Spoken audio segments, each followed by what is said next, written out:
All right, well, ladies and gentlemen, it's been a little while since we had our last game. On Thursday was our road trip versus West Deptford. Audubon won that one in a close one with a 9-7 final. Now, the game on Saturday that was supposed to be versus Timber Creek, that got postponed. That will be on Wednesday at 3:30 as the Green Wave embark on 4 days in a row of baseball. It's almost making my eye twitch. We got a lot of games this month, and to those that celebrate, happy Mother's Day from yesterday. Obviously we didn't have any broadcast yesterday, so I thought I might as well make that known on this Monday afternoon. It's a beautiful day here in Audubon, here at the Hank Greenberg Field, as the Audubon Green Wave gets set to play versus the Paulsboro Red Raiders. Tomorrow, the Sterling Silver Knights come to town for their home game against the Green Wave. We saw them on opening day in Sterling, where the Green Wave took a victorious 4-3 win on a wild pitch in the top of the seventh inning. For Paulsboro, they are 6-7 this year, as it seems like both division winners in 2021 in the Colonial Conference have since taken a step back. We saw that very much exemplified with the West Deptford Eagles, and now we've seen it again with the Paulsboro Red Raiders. They're 6-7 this year, and they've dropped 4 of their last 5. They won versus Shalek on May the 2nd. However, they lost to West Deptford, Shawnee, Pennsville, and St. Augustine. Before that, though, they had gotten off to a hot start, winning on opening day, then losing 2, losing, then winning 3 in a row versus Lindenwold by forfeit, Haddon Township, and Gateway. So out of the 13 games that they've played, they've actually done pretty well in conference play. In fact, in divisional play in the Patriot Division, Paulsboro is 4-0. But this is not Patriot play. This is a different division that still encompasses the Colonial Conference. Starting on the mound for Paulsboro is Hunter Zubek, who posted is currently posting a 4.31 ERA in his senior season as Paulsboro takes the field for their defensive drills now. Hunter Zubek pitched 2 innings in the game versus St. Augustine that Paulsboro lost on May the 4th. For Audubon, John Perozzi taking the hill, assuming my lineup's not wrong. As for Paulsboro and Audubon, last time they met, Audubon came out victorious, and we'll see what happens again. Remember, Paulsboro last year was 14-8,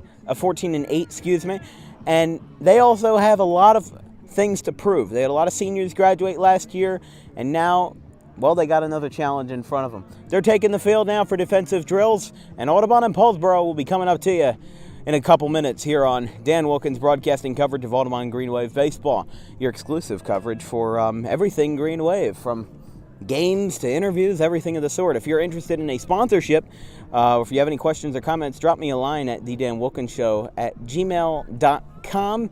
We'll be back in a couple minutes.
Hold on. Are we on?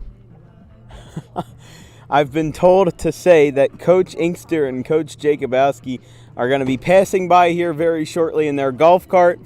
According to them, the two best-looking coaches on the staff. I've been told to say that and have it be known that they offered me free dinner. So if they do not, yeah, if they do not follow through on their promise, I might not be as nice next week.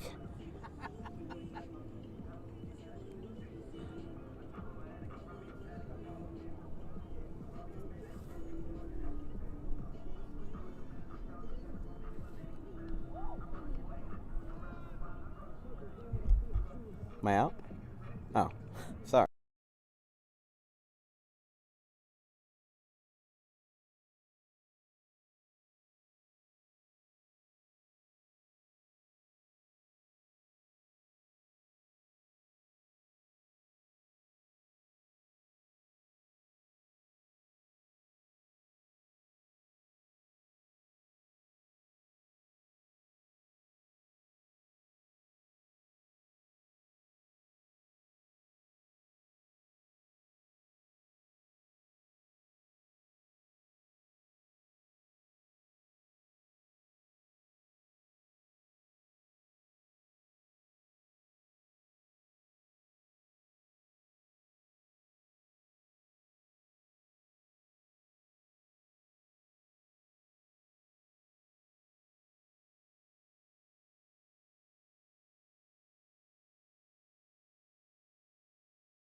From Hank Greenberg Field, if you're just joining us, welcome to coverage of Audubon Green Wave Baseball here on Dan Wilkins Broadcasting, the exclusive provider of all things Green Wave. If you have a question or a comment, please drop me a line at thedanwilkinsshow@gmail.com.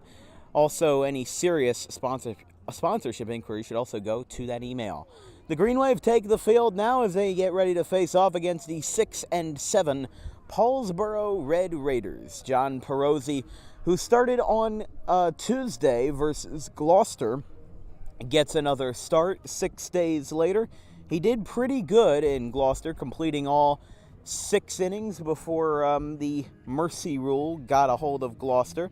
And, well, for Perozzi, he's been very consistent at getting the strikeout. He's gotten himself in good counts, and he hasn't really allowed a lot of walks, maybe except for a few starts where he was just getting on his feet.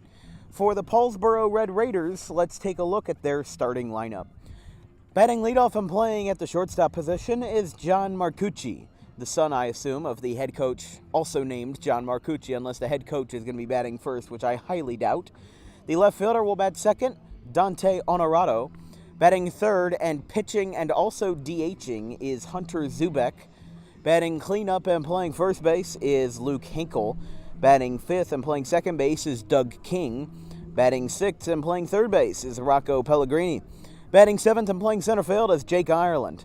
Batting eighth and playing right field is Jason Google.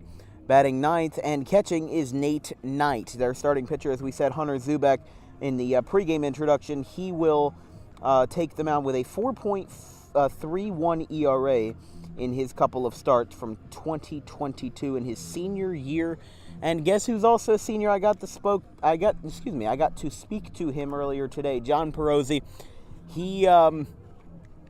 He's got a lot of great plans going forward, and I was talking to him sometime this afternoon, and basically one of the things that he told me is that this team may be looking good on paper right now, but if you can always boost those stats.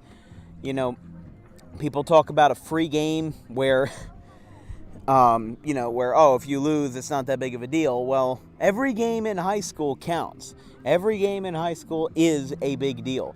And if Audubon has a 4-0 week this week with Paulsboro, Sterling, and everybody else that they face, then that will be very prosperous for them going forward.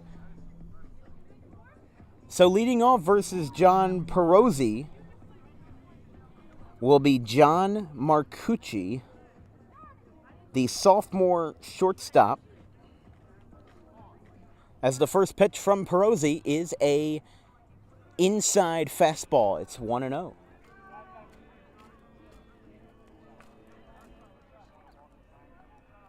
The 1-0 pitch. Inside, goes back to the backstop. It's 2-0.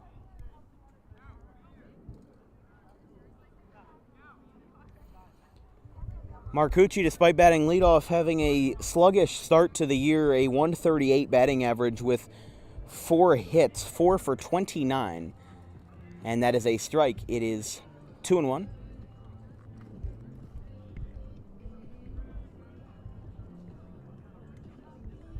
And that one is a strike, 2-2.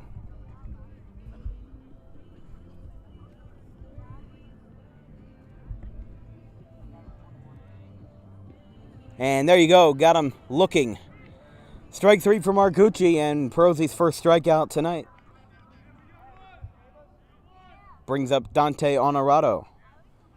Junior outfield, 179 average for Honorado this year. He is 7 for 39 with 7 RBIs, and 1 double is his only extra base hit of the year.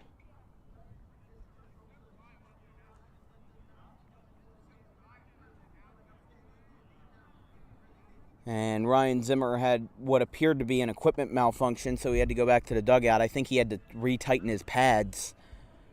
That's what I at least think happened. The first pitch to Honorado is a strike, 0-1. As we said, Paulsboro had a very streaky start to the year. They were up and then down, and then they had a very good stretch going for them as there's a ground ball to second base. And a quick 4-3 putout retires Honorado, and this brings up Hunter Zubek, the pitcher in DH this afternoon.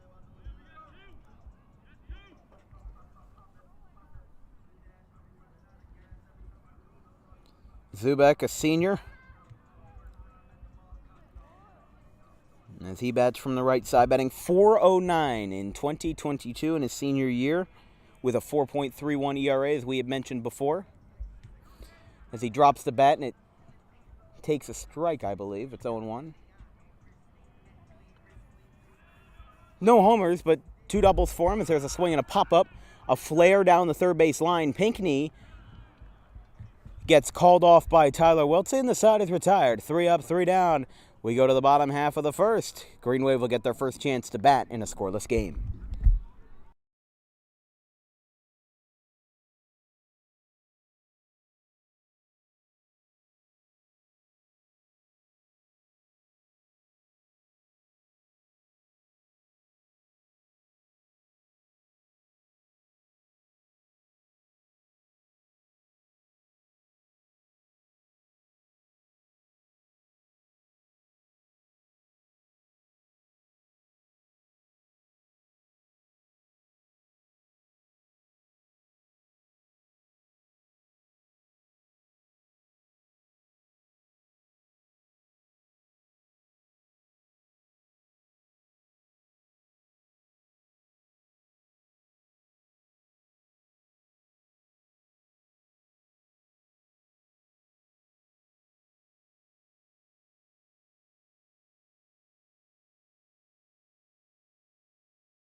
We're going to the bottom of the first here from Hank Greenberg Field. This broadcast is brought to you in part by the fine folks at the Quick Pit Podcast, run by my good friends Nate and Connor out of their studio in central Pennsylvania, for all the hot takes, news, and information you need in the world of motorsports, from NASCAR to Formula One and everything in between. If you kept an eye on your television yesterday, you might have seen that there was a doubleheader at the Miami Grand Prix, run on the streets of Miami. Of course, very affordable, with the average ticket being $2,000, being sarcastic, of course. And then Darlington running at the same time as that, where William Byron looked like he had the race in the bag, but old tires and a bump from Joey Logano with 2 laps to go gave the 22 car to win. It's still very controversial, even though I don't even like Logano that much.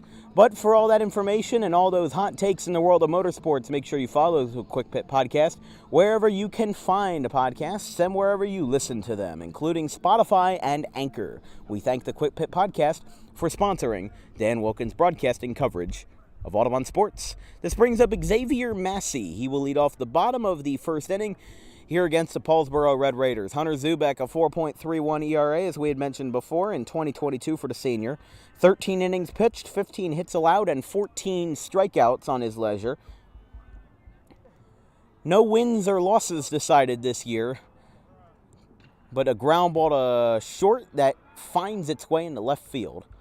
Will be a base hit for Massey. He rounds first and holds there, so 1 pitch, 1 base hit for Xavier, and for the Green Wave. This brings up Tyler Wiltse, the shortstop.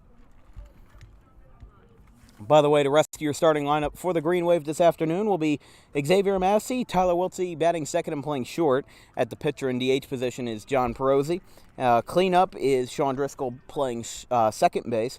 Isaiah Pinckney bats fifth and plays third. Scott Lynch plays first and bats sixth, as there's a high shot in the center. Going back on this one, and a great catch out there by Mr. Jake Ireland, and there's one away. A little bit of a circus catch by Ireland, the center fielder, and there's one away. This brings up John Perozzi. Rounding out the order, by the way, Zimmer bats seventh and catches. Charlie Grady plays left field and bats eighth, and Zach Beebe bats ninth and plays right field. So there's your Audubon Green Wave order. As the throw back to first, he is safe, as announced very audibly by the base umpire.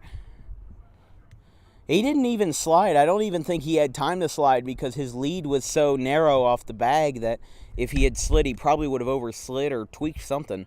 He did it again, and he stays on both feet. But Massey is fast enough to where he doesn't need, unless he's got an egregious lead, he doesn't need to shade back every single time that he's having a pickoff attempted on him. Oh, he was going, and then he held up. Want to know? Jake Ireland came running in from center field to back up his middle infielders, but I think Massey fooled him, whether his signs got crossed up or what. But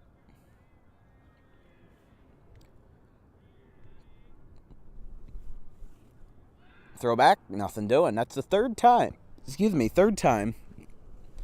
Zubek has attempted a pickoff over to the first baseman, Luke Hinkle.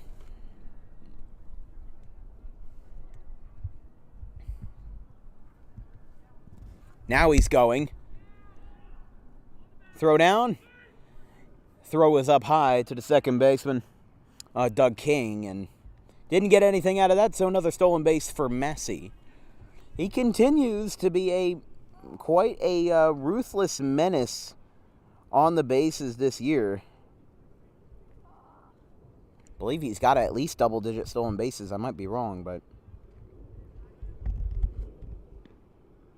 that one is upstairs, and it is 2-1 to John Perozzi. Yeah, that was his 13th stolen base of 2022.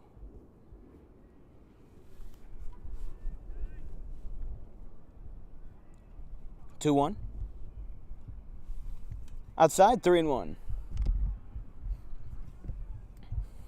You know, I was asked this yesterday by a viewer of Dan Wilkins Broadcasting coverage, as Gavin Van Rel just gave me a shout out. Well, you know, I was asked by a viewer about whether we were going to start a website, you know, whether it's on WordPress or Wix.com or anything like that. And I will say, I am planning on making one, but it is not set in stone because, you know, I do want a professional-looking website, and I also don't want to pay, you know, like $20 a month so that we don't have, like, WordPress ads on the website. So when we do get any information on that, we'll give you guys an update on our Facebook page on the Dan Wilkins Show.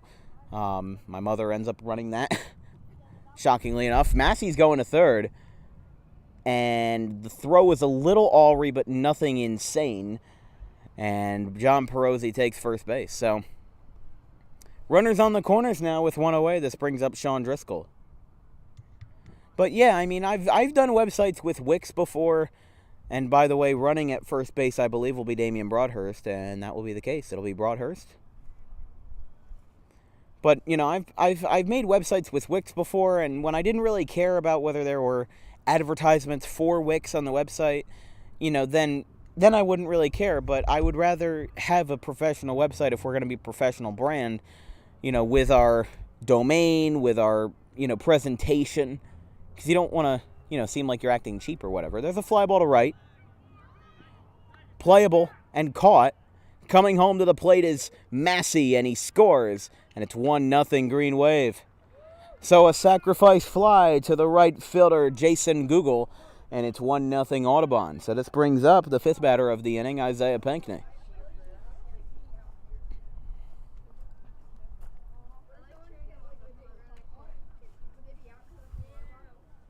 Yeah, they're having some track practices out here. Some folks, I think that's Luke Hoke. He's throwing a frisbee around.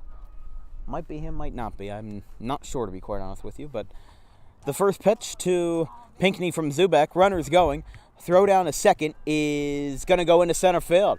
So going to third will be Broadhurst, and he will get there without a problem and without a throw to the base. So he moves up 2 bases on the E2.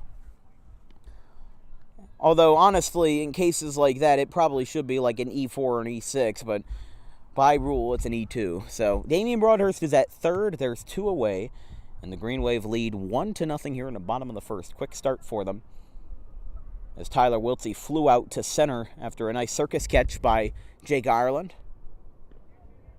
And that was a bit of a perplexing swing, but it is counted the same as a strike. It's 0-1. Excuse me, 1-1. My apologies. You're going to have 4 games of Green Wave baseball this week, I got to say.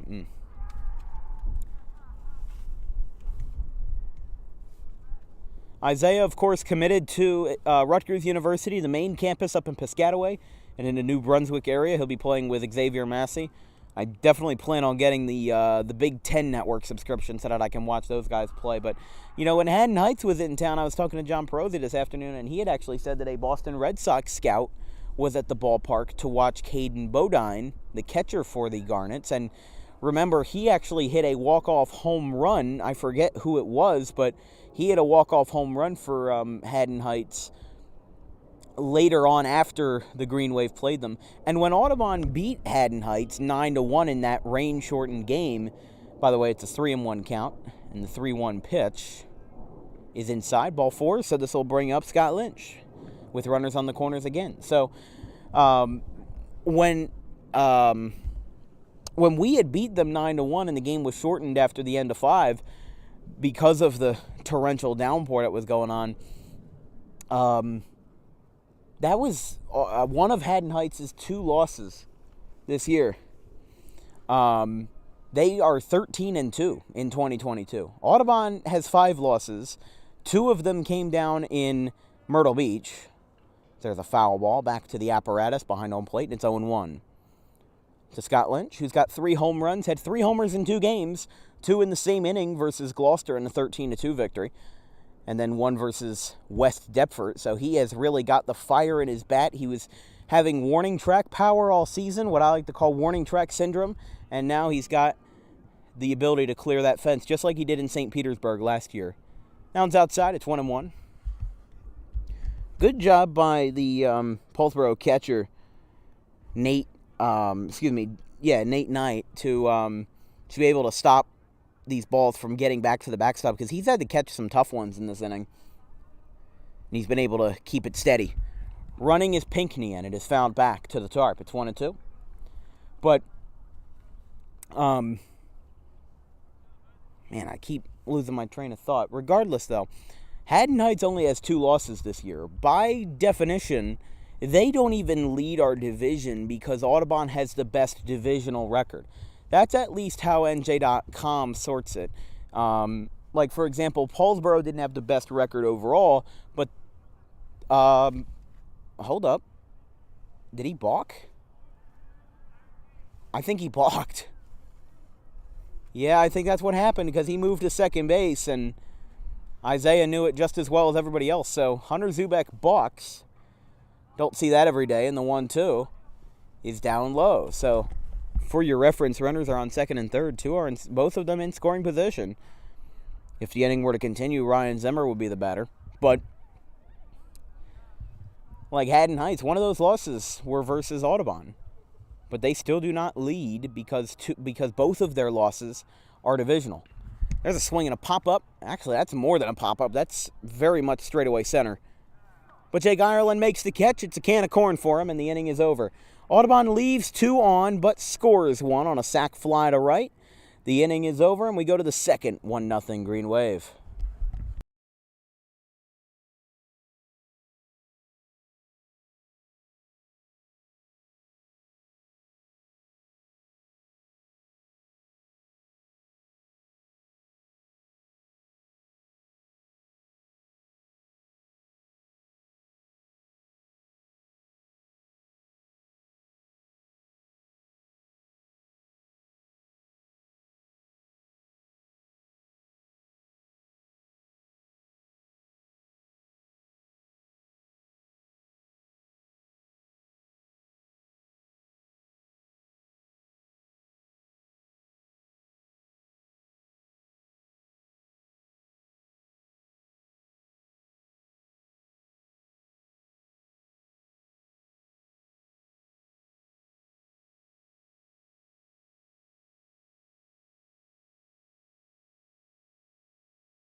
John Perosi faces Luke Hinkle, the first baseman, as the first pitch is upstairs. It's 1-0.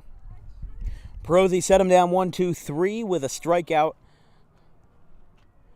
to John Marcucci, and a couple other batters set down. So that one is upstairs again, another fastball, and it's 2-0.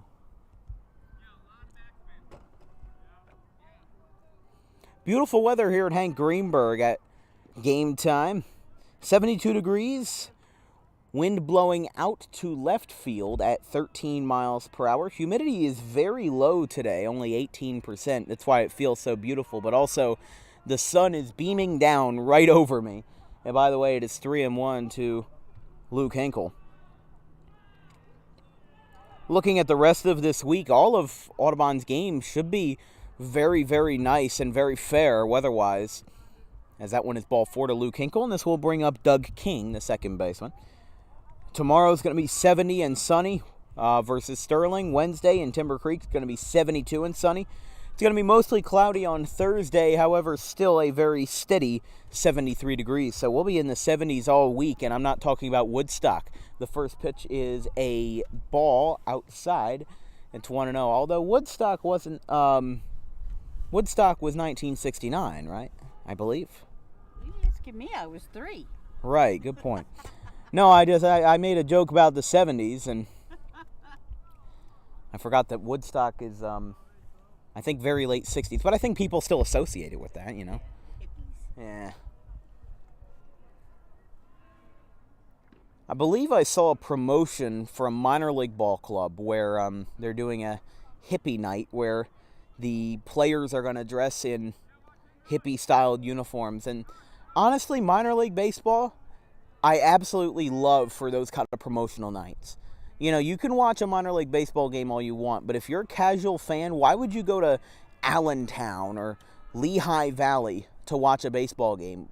You know, if it was like the Lehigh Valley, I don't know, Lions or something, who would go to those kind of games? When you have a team that is called the Iron Pigs, a team that is quite literally named after bacon and sells bacon hats, then why would you not want to go? Nothing better than a bacon hat. Well, yeah, because you're the one that likes bacon.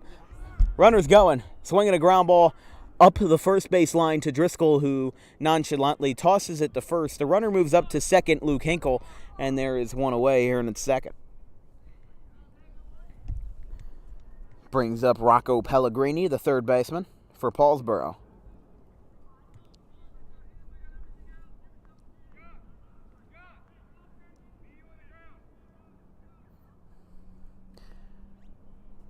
Rocco Pellegrini, the utility man junior, batting .226 here in 2022. With a home run, 8 RBIs, and 7 for 31. The first pitch is a strike right down Broadway, and it's 0-1.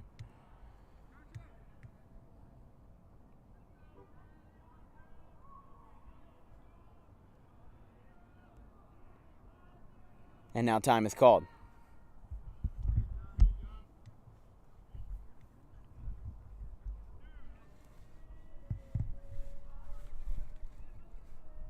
It's 0-1. That one's down low. That also reminds me of the Savannah Bananas, which, if you haven't heard of them, they are basically the Harlem Globetrotters of baseball. And if you ever go to a Savannah Bananas game, they actually are a collegiate summer league team, but on certain nights they play these exhibitions that are basically just like the baseball version of the Harlem Globetrotters, where you have, I've seen pitchers that are quite literally on 6-foot stilts throwing pitches. That's a swing and a miss. Perosi sets down Pellegrini, and this brings up Jake Ireland, the center fielder, who made a good defensive play in the first inning. But I mean, seriously, I've seen the Bananas pitchers make backflips before throwing the ball.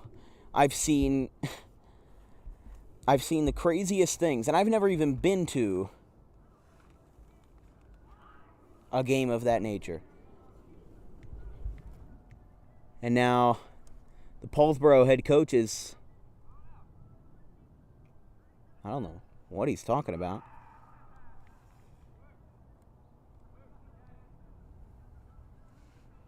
Oh, you know what? He must not be happy about the balls and strike call. I didn't exactly hear or be able to mouth anything that he said, but I can imagine he might not have been happy about how Pellegrini went down, as that first pitch is I believe, a ball. Yep, it is, and it's 1-0. Left-handed center fielder, Ireland. Down low, 2-0. I apologize. I thought that was the head coach, but that's the third base coach for Paulsboro.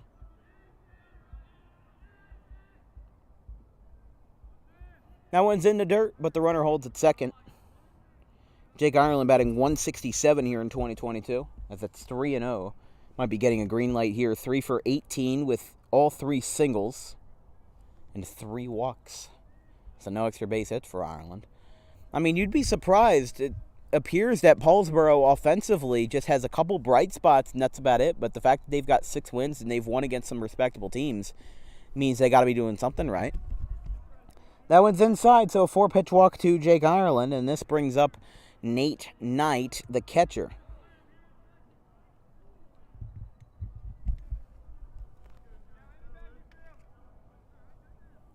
Excuse me, Jason Google, the right fielder. My apologies, I skipped the spot.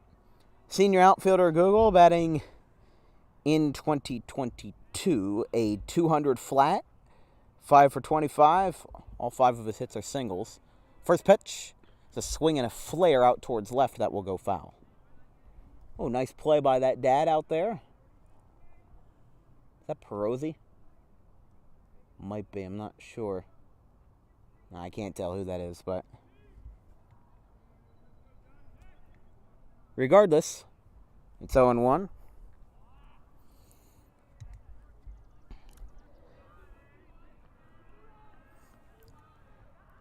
Upstairs. You know, I was making a point about how Perosi has been getting himself into good counts, but, you know, the hit that he gave up and the walk, just, you know, you wonder, that one's outside. You wonder if he might have changed something that just doesn't resonate with him, you know, change something in the routine or whatever, but he's definitely off, even if he hasn't given up any runs yet. I mean, that one gets away and everybody's going to move up, so nobody's even going to give him a fight, so that's 3-1.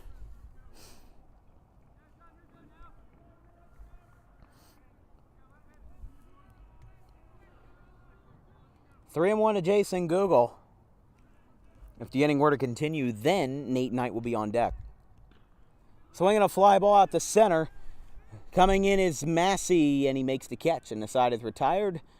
Missing his cap, of course. That's Zach Beebe condition right there. We go to the bottom of the second. Audubon gets out of a tough one. It's 1-0 Green Wave.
This broadcast is brought to you by Amato Brothers. As we go to the bottom of the second, Green Wave lead 1-0, got out of a tough jam in the top half of the inning as the first pitch from Zubek to Zimmer, the ZZ battle, is a foul off to the right side.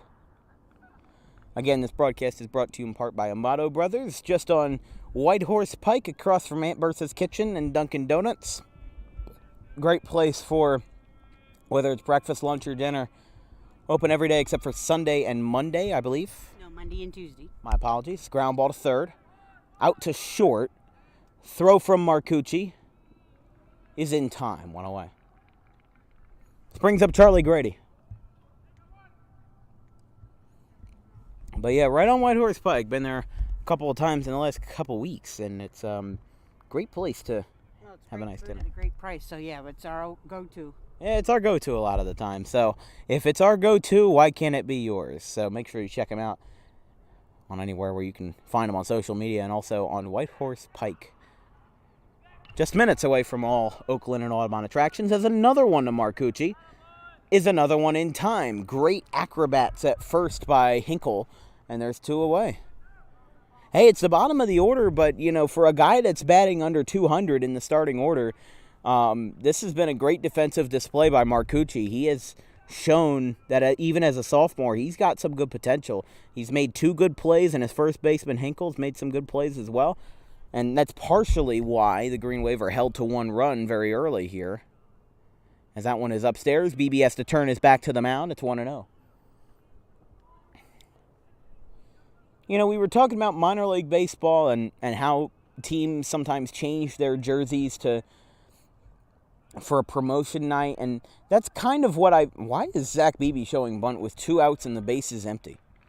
He's not even like electrically fast. Like, he's not. Okay, that's interesting. It's 1-1. Interesting decision there, whether it's by Inkster or whoever. We'll see if he does it again. That one is a looper, but foul. It's 1-2.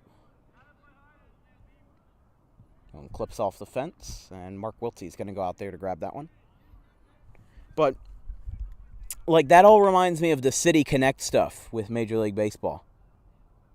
Like what we saw starting last year, like the Red Sox, and everybody was like, well, why are they wearing yellow uniforms? And that kind of thing. And that one plunked him in the back. He's going to feel that one in the morning, and he goes to first base. So we'll go back to the top of the order with Xavier Massey. But, Red Sox unveiled their jerseys in early 2021. City Connect. If you're a basketball fan, if you watch the NBA, you know that, the Phoenix Suns, for example. My buddy Matt, he's a giant Phoenix Suns fan. In fact, back in February, we went to the Wells Fargo to see the Suns play the Sixers. Suns won that game by, I think, 5 points because Seth Green messed up here we go, runner going down to second. BB is out, and the side is retired. We'll talk about City Connect more when we go back from this break, going to the third inning, 1-0 Green Wave.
Back for the top of the third here in Audubon at Hank Greenberg Field. You're watching coverage of Audubon Green Wave Baseball as the first pitch to Nate Knight is a foul back to the tarp. And it's 0-1. This broadcast is brought to you in part by Crafty Couture DIY Studio on Merchant Street. They offer private classes and a whole bunch of Audubon merchandise and much, much more. If you are in need of anything in that department, make sure you check them out on Facebook at Crafty Couture DIY Studio. Right on Merchant Street, just about a block away from Antonino's and the Speedy Mart and the Audubon Fire Department. So it's 1-2 to Nate Knight, the number 9 hitter. For Paulsboro, the Green Wave lead 1-0. A sacrifice fly by Isaiah Pinckney was the only thing worth noting, and the only offense that we've seen. As a swing and a miss from Knight is the first out of the third. We go back to the top of the order with Marcucci. He's 0-for-1 in the ballgame.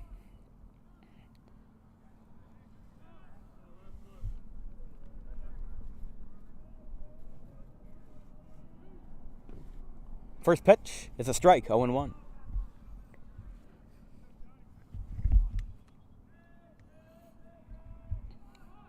Here's a bunt.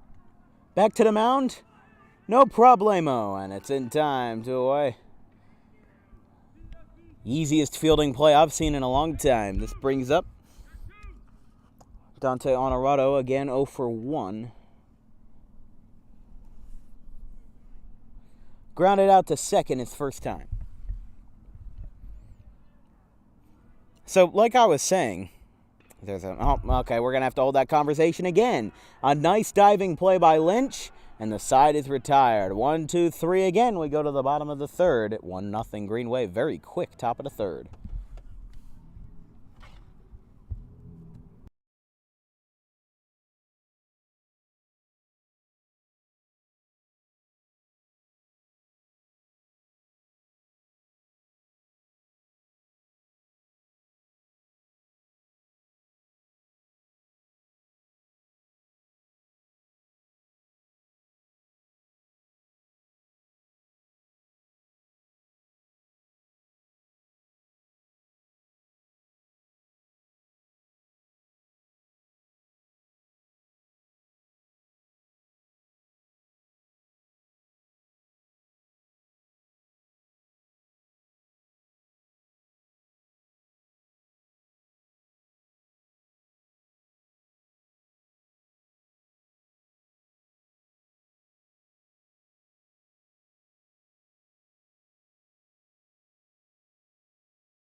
We're back. I tried to get a view of the helicopter that was flying by. That's why you kind of saw the sun for a second there. But Xavier Massey, yes, Xavier Massey leads off. I got confused there, but then you remember Zach Beebe got caught stealing to end the inning. So it is 1-0 to Massey. So, yeah, City Connect. Anyways,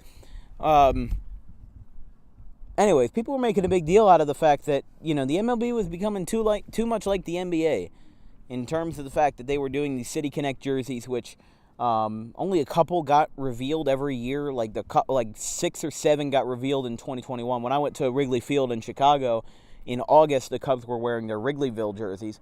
But like, it's supposed to be a representation of heritage and culture, and also a greater representation of the team and its city, which is why it's called City Connect. Like the White Sox, for example, they had a very nice jersey that was black with white pinstripes that had said Southside on it, as it is to Xavier Massey.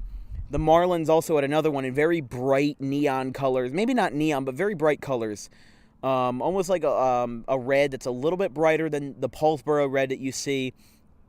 And the 2-2 is a swing and a fly ball out to right, going back, and not being able to make the catch is the right fielder, Google. Going over to third now is Massey, and he is in there standing up. He points to my booth, and it's a triple for Xavier Massey. So a leadoff triple just got off the glove of the right fielder, Jason Google. He made a very good effort, however, just came up short, and it's a 3-bagger for Massey. So this will bring up Tyler Wiltse. He's had a couple of those this year. He's had a couple that didn't look like they were going to be hits at all, but instead ended up being extra base hits, if not more. So, like that home run versus Washington Township, that didn't look like it was going to go out, but it barely scraped the wall, just went right over my booth. Zubek steps off. But the Marlins, they were the second or third team to get their City Connect colors revealed, and it was a very good representation of Cuban culture. Like the bright colors. I mean, the Marlins already have bright colors, but they made them brighter. They threw back the third. Okay. I was confused by what was going on, like they were doing like a runner check or something, but seems like everything is settled now, and this brings up Tyler Wiltse. I mean, Pellegrini's not even holding Massey at third, which I don't blame him, but that one gets smuggled in the dirt by Nate Knight, and it's 2-0.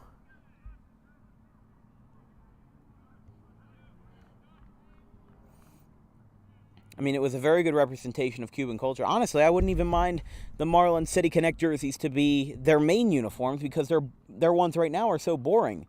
They don't even say Marlins on the front. They just say Miami, which doesn't even make sense to me. I mean, the Marlins have redesigned their colors at least 4 times.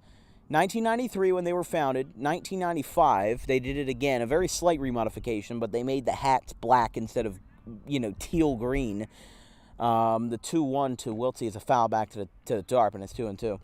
Then they redesigned again in 2012, going from the Florida Marlins to the Miami Marlins and doing this whole, again, very bright colors. And, of course, the new ballpark said that they weren't playing in 90% empty Dolphin Stadium or Hard Rock Stadium or whatever it's been called, because it's been renamed like 20 times. That one's inside, 3-2. And then in 2019, they rebranded for quite literally the 4th time in franchise history. Like, the Astros did it like twice. Late 80s, they changed to their black and maroon and a little bit of gold jerseys. Says there's a ground ball to second base. King throws it over to first, and Massey scores. So it's 2-0 Green Wave. Keep in mind that no runs have been scored on hits today. A sac fly and an RBI ground out have been all she wrote so far. So this brings up John Perozzi, the number 3 man for Audubon.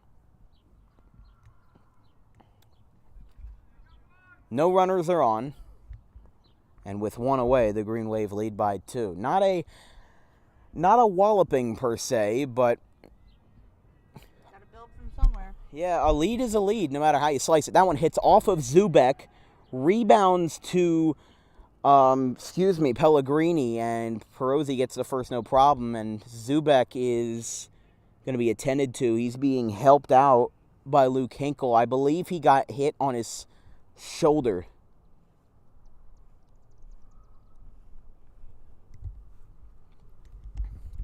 The head coach caressing his shoulder a little bit to make sure that he's okay in that regard, and, giving it a nice touch so that he can make sure that he's okay, because he's he's flexing his arm so that, because I believe it hit him in the right shoulder.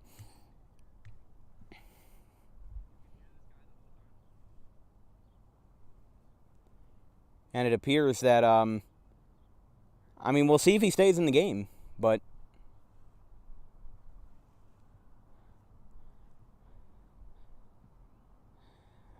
Zubek is going to throw a warm-up pitch to see if he is all right. It looked like, again, it hit him in the right shoulder, and we saw this with Caleb Wright of Gloucester last week, where he got absolutely drilled on a ball that had bounced up. I originally thought it hit him in his pivot knee, but instead it had, from what it looked like on instant replay after the fact, it's not really instant if it's watching it several hours later, but you get what I'm saying.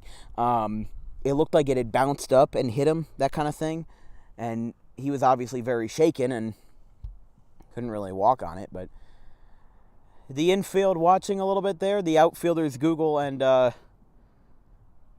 Ireland meeting there. Again, Jake Ireland had a very good defensive play in the first inning, a little bit of a circus catch. As it looks like that Hunter Zubek will stay in the game. I think I heard one of the fellas in the outfield say that, you can hear this guy the whole time. So I don't know if I'm being egregious for my own word, but it's injuries in baseball are not uncommon, but they're very serious, obviously. Like a very minor slip-up can get you on the IL for a long time, and especially in high school where you only got a couple years left to fine-tune your tweaks before going off to college or wherever else you're going to play. It's not like Major League Baseball where you can miss a year and just be fine. In high school, if you miss a year, that's obviously going to affect your stock or whatever it will be for colleges and everything of the sort. 2 pickoff moves have been made on the pinch runner, Damian Broadhurst. However, none have been successful. And the first pitch to Sean Driscoll from Zubek. He's going to go, throw from Knight, skips high, and gets picked up by Doug King on the carom. And it is 1-0. But what I think I've noticed from Paulsboro so far in these first 3 innings is that this is a very good defensive team. They may drop a couple balls here and there, but that's not because of a miscue. That's because you're putting in good enough effort, you just can't come up with it. And that's the product of what had happened with Xavier Massey's triple. The right fielder made a good effort, just barely came up short, and that's what caused the 3-bagger and eventually got the run around the score. But Paulsboro, they don't make a lot of mistakes. You look at Audubon, they made 39 errors in 2021. I made a very big point of that in the scrimmages and on opening day, that their main focus will be defense. And my point has proven true. That the entire starting lineup, top to bottom, maybe with the exception of 1 or 2 guys there, have been very effective. You look 1 through 7, Massey, Wiltsey, Perozzi, Driscoll, Pinckney, and Scott Lynch. The top 6 guys all have home runs this year. The top 6 guys. Massey's got 1, Wiltsey's got 1, Perozzi's got 1. That was his first in his high school career versus Kings Christian, because he's much more of an evenly balanced guy. Driscoll's got 1, Pinckney's got 2, I believe, and Scott Lynch has 3, and he leads the team in that category. The 1 and 2, though, to Tyler Wiltsey as Zubek throws back to second, and the throw is a little awry going back to Doug King, and so Broadhurst will have to scramble back to second base, which he does so successfully. I've always wondered what the Phillies City Connect jersey would be, because you look at the Philadelphia 76ers, and they're I don't know if it's called City Connect or whatever it is, but like the Suns, they have the Valley, as there's a ground ball out to short, picked up, and a great play by Marcucci to retire him. But Broadhurst does get to third. And this brings up Isaiah Pinckney again.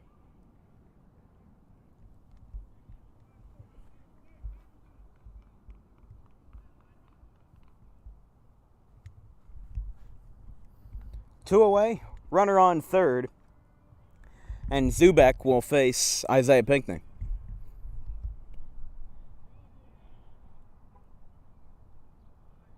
That's outside. 1-0. Again, the next broadcast of Audubon, Green Wave Baseball will be tomorrow, same time, same place, as Audubon takes on the Sterling Silver Knights, who Audubon beat on opening day, and Sterling has been having an absolutely sluggish season so far after breaking a respectable 500 last year. The graduation of a couple key guys and the regression of a couple key guys as well made it very difficult for Sterling this year, and we'll see how Audubon plays them after both have had some extra games under their belt. When it was, there's a swing and a pop-up. Left field side. And that one is a foul ball. Honorado is really far out. He actually almost hit the bleachers. All the way over there where the JV soccer games are held in the fall. Yeah, technically it is out of play once you get past the cones. But some people go above and beyond and try making those catches. I've seen a couple. Or at least a couple attempts. It's 2-1 to Pinckney. I know the Royals just unveiled their City Connect jersey, and it's very true to their slogan, the City of Fountains, which is why Kauffman Stadium, if you weren't aware, has those fountains in left and right center field on top of the Pepsi porch. The Astros recently revealed theirs, which is a Space City, because of I guess you could say bases that are held in that city and that spot. I mean, you got Cape Canaveral in Florida, where I believe we were there last year. It's John F. Kennedy Center in Cape Canaveral. But Houston also has that connotation and that connection to space exploration, as that one got him in on the hands. And the throw to first is in time, and the side is retired.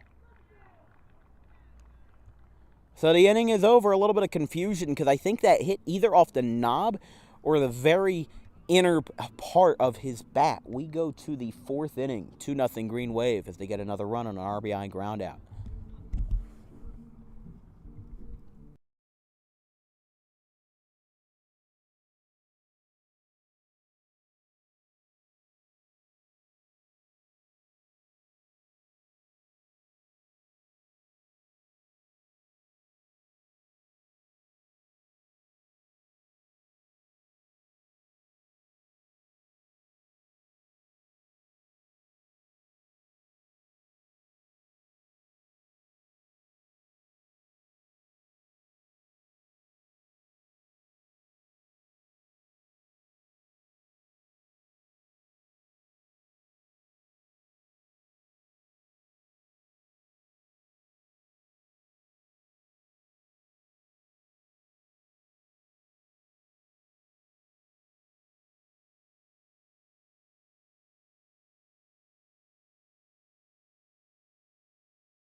Going to the top of the fourth, Green Wave lead 2-0.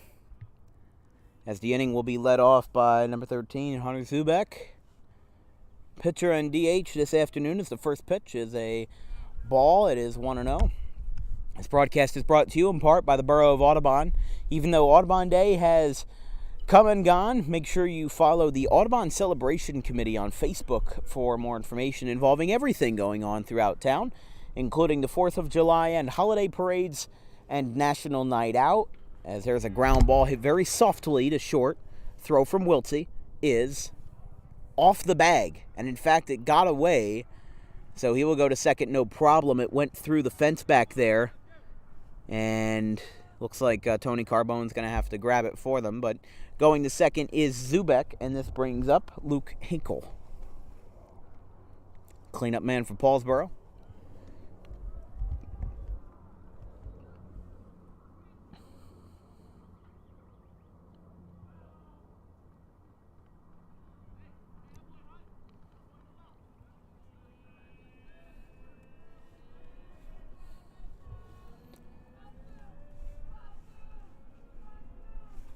First pitch to the senior Hinkle is a strike, 0-1. Hinkle 0 for 1 today. Although he is the most prolific batter of those on this ball club, maybe besides Zubek. Seems like the 3 and 4 hole hitters, have been the best statistically. Hinkle batting .406 with a slugging percentage of .688. 2 homers, 9 RBIs, 13 for 32 on the leisure in 2022. Swinging a grounder that ricochets off the facade of the Paulsboro dugout.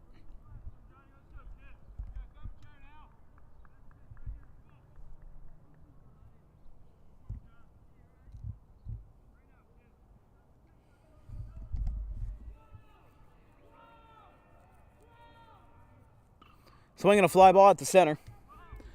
Massey is there, and Zubek holds right where he's at, not a step further, and there's one away. This brings up Doug King.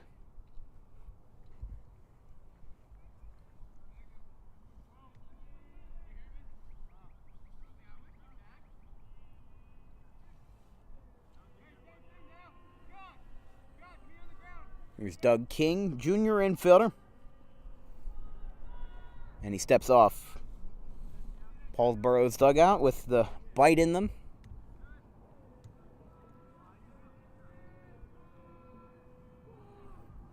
He bunts, and it is fouled back to the apparatus. It's 0-1. King batting .229 this year. 1 home run from the left-hander. 8 for 35, 6 RBIs, and 2 doubles. Slugging percentage of .371. Upstairs. And it is 1-1.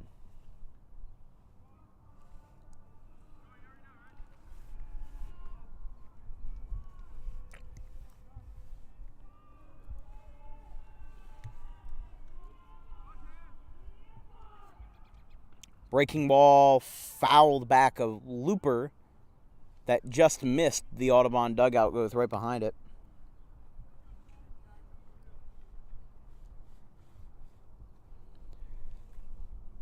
Phillies play tonight. Make sure to have your alarm set early tomorrow morning because we are going to be staying up late. As a ground ball to third base, to Pinckney, and to first base is Lynch. It is in time for the second out. Brings up Rocco Pellegrini, third baseman. And what I mean by staying up late is that the Phillies are on the West Coast. They're playing the Seattle Mariners for a 3-game set at T-Mobile Park in Seattle. Game starts at 9:40 Eastern, which is 6:40 Pacific time.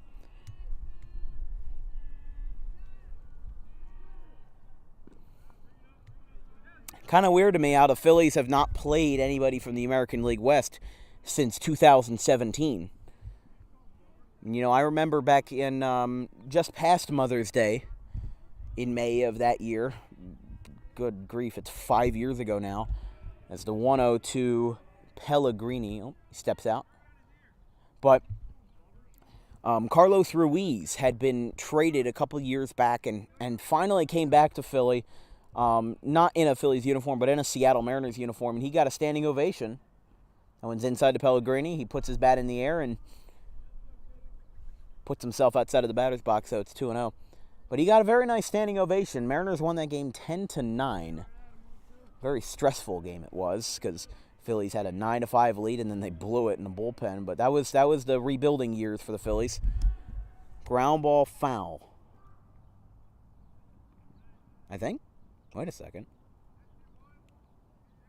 Okay, he had ran all the way through first base, and I was... is he gonna... Yeah, he's... Okay. I was very confused. I was letting it all play out, and he was just taking his sweet time back to the batter's box because he'd run all the way back through first base. So again, runner on second base, 2 away. Green Wave lead 2-0 over the Paulsboro Red Raiders.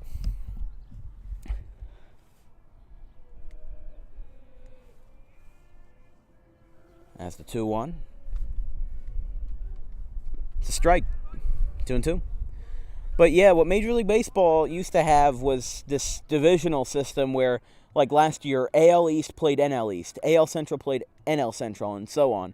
This year, it's NL East plays AL West, so the Phillies will play the Astros, the Rangers, Angels, Athletics, which we already played on opening weekend, and the Mariners. We'll talk about that later as there's a strike 3 called to Rocco Pellegrini.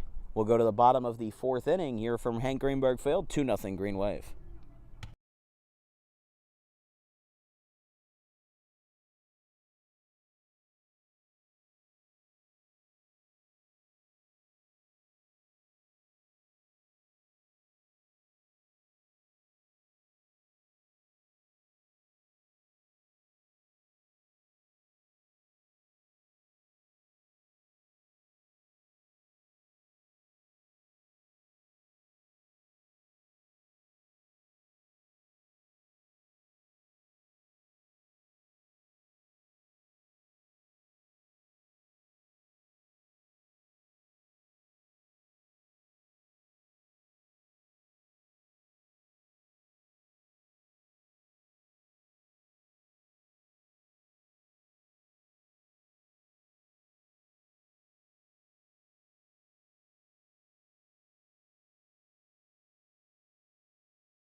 We go to the bottom of the 4th inning from Hank Greenberg Field.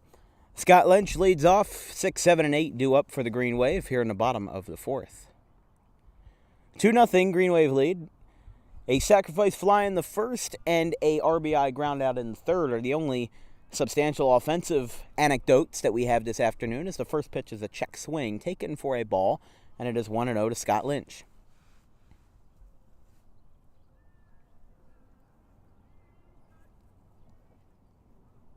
Outside, 2-0.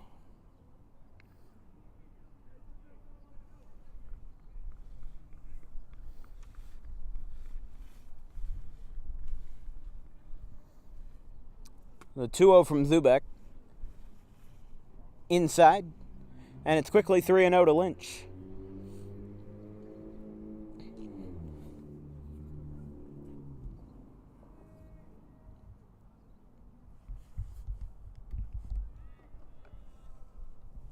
And a 3-0 gets green lighted, and there's a strike on the inside corner. Maybe a little bit inside for Manny's liking, but as it is known, the strike zone gets a little bit more generous on, at least on the pitcher's side, on a 3-0 count. Line shot foul. Oh, can you hear that one from a mile away? That wasn't my car. No, that was down the left field line. Wrong side. I think that might have hit the person's shed that lives 3 doors down. Sure, it's not the first time. I'm sure it's not. Line shot, another one foul. That one hit off the batting cages down the third base side.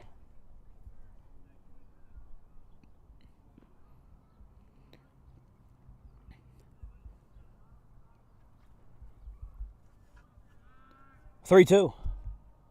A swing and another foul off the apparatus.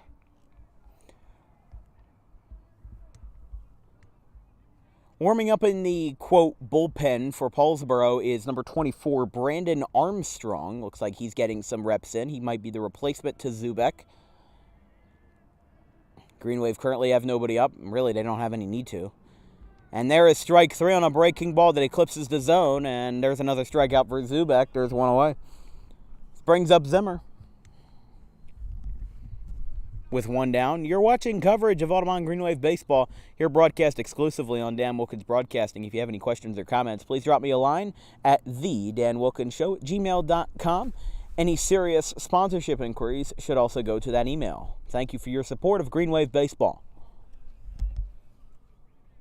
First pitch to the sophomore catcher Zimmer is a high chopper out to short, and it is booted by Marcucci, and the throw is wide. So everybody holds up, and Zimmer gets to first base easily with what I assume will be scored as a base hit, because that was a tough play on its own, and you can't give an error to a guy that was really putting his all out there on that play. So this brings up Charlie Grady.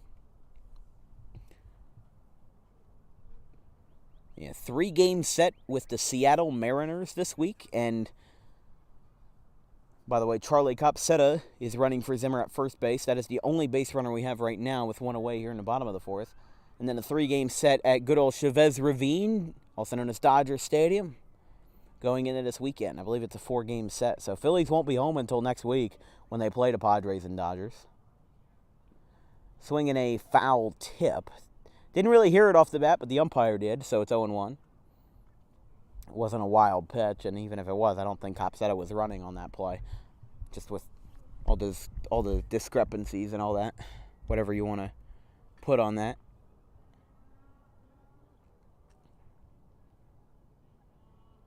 The 0-1, Zubek from the stretch, and running is Copsetta, but there is a looper in the center.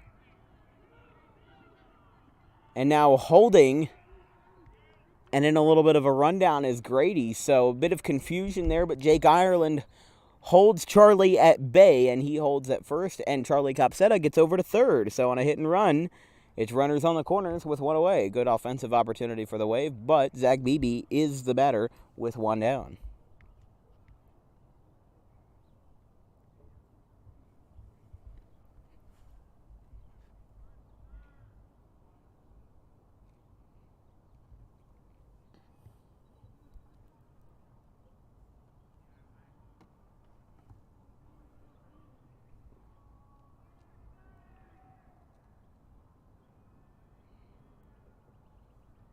First pitch. Oh, he's going home, but it got popped up foul. The bunt went right to the apparatus, and it's 0-1.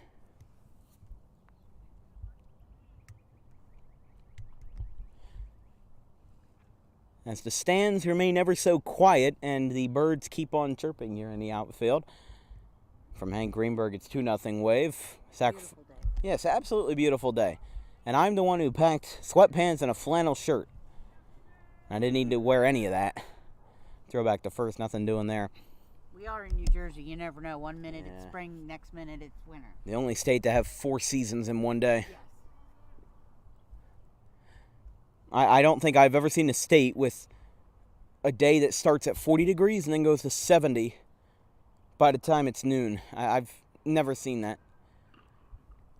I mean, even just today, it was 48 degrees at sunrise, at dawn, and now it's 72.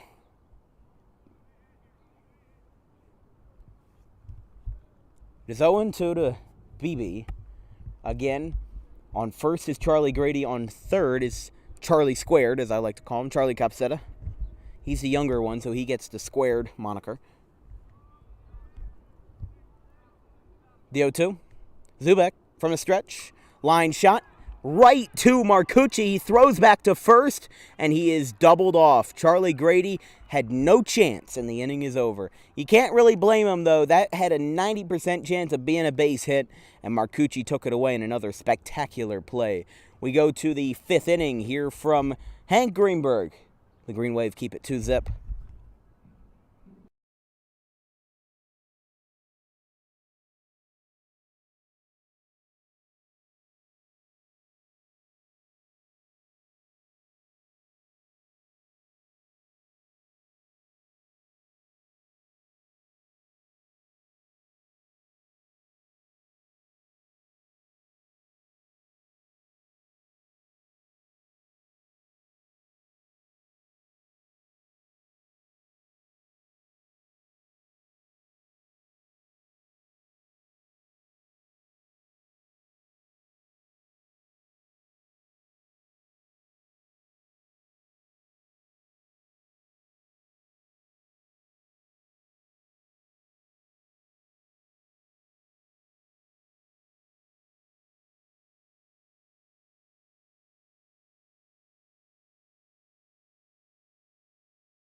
Inning numero 5 here from Hank Greenberg Field. Don't know why I said numero, just wanted to add some flair to it. Numero 5. Yeah, just making sure you're still awake out there. First pitch to Paulsboro from John Perozzi is a strike. It is 0-1 to the center fielder Jake Ireland, who's hitless today. It's 1-1. Perozzi working fast and working even faster as a swing and a miss. Hefty hack getting his feet misaligned makes it 1-2.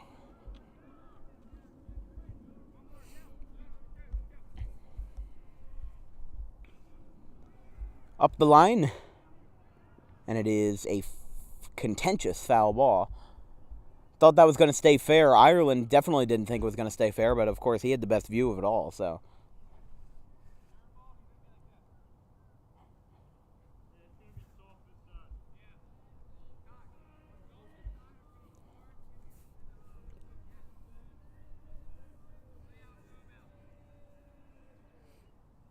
And there's a swing and a miss. It goes back to the backstop. Throw to first. Oh! And he's safe. Wait a second.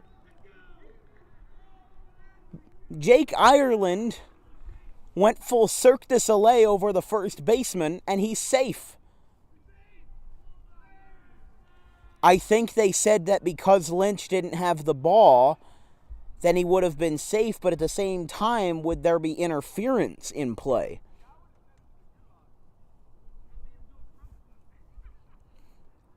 So Jake Ireland turns acrobatic, and he's on first base. I hope my camera got that. I really hope it did. As the first pitch is a ball to Jason Google. Really hope we got that, because he did a whole front flip over Scott Lynch. And that wasn't even intentional. He just got launched in the air off of Mr. Trampoline Pad, Scott Lynch. It's 1-0 to Google. Strike right down Broadway, no doubt about it. 1-1. Well, it used to be hustling and bustling behind us. Now there's nobody at the track. Looks like everything is calmed down. That one's outside. Zimmer pump fakes the first, and it's 2-1. I mean, those trees behind home plate are finally blossoming. It took him a couple weeks. It really did. His time is called. He'll step back in. I mean, you can just see it from here, but if you go back and watch... Oh, there's a grounder that shoots foul. If you look back at the trees from the Enfield scrimmage or our home opener, you can see that they were still very much unleaved, if you will. They were still very bare, and now very luscious and very green. It's always what you like to see. There's a swing and a ground ball to third. Throw to second for one on the first is not in time. So a fielder's choice. Ireland is retired after his, I don't even know what you want to call it, but a fielder's choice allows Google to be safe at first, and this brings up Nate Knight.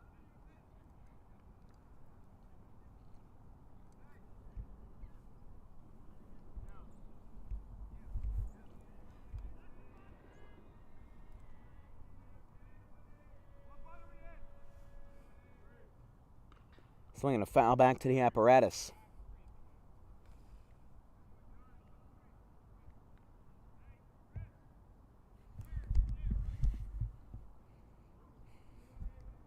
Even though the wind data from weather.com said it was going to be 13 miles per hour, it certainly doesn't feel like it.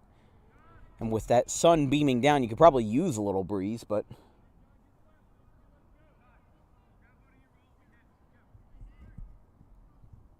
It's 0-2 to Nate Knight.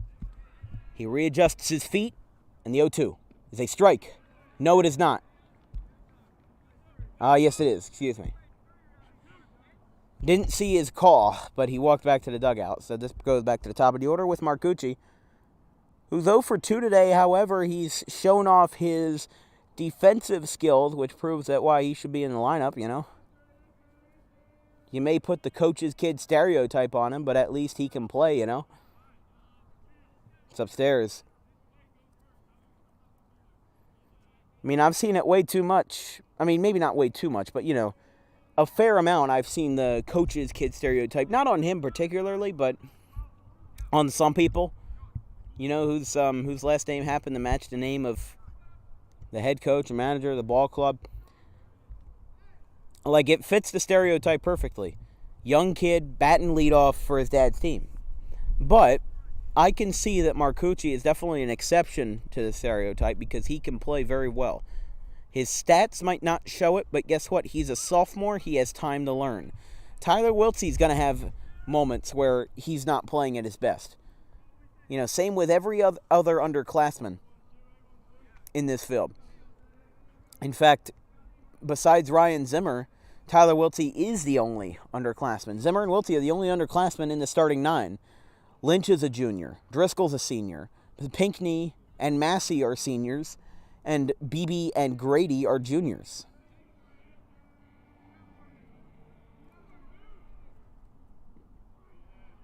Three and 2. Full count to Marcucci. If the inning were to continue, then Dante Honorado would be next. But we have to cross that bridge first. The runner is going, and there is a looper out to center field and a base hit. Going over to third base. And safe there at third is the runner, and going to second base and safe is Marcucci. So Google's at third, Marcucci is at second, and Perosi all of a sudden has his back against the wall with 2 away, as the tying run is on second, and this brings up Dante Honorado.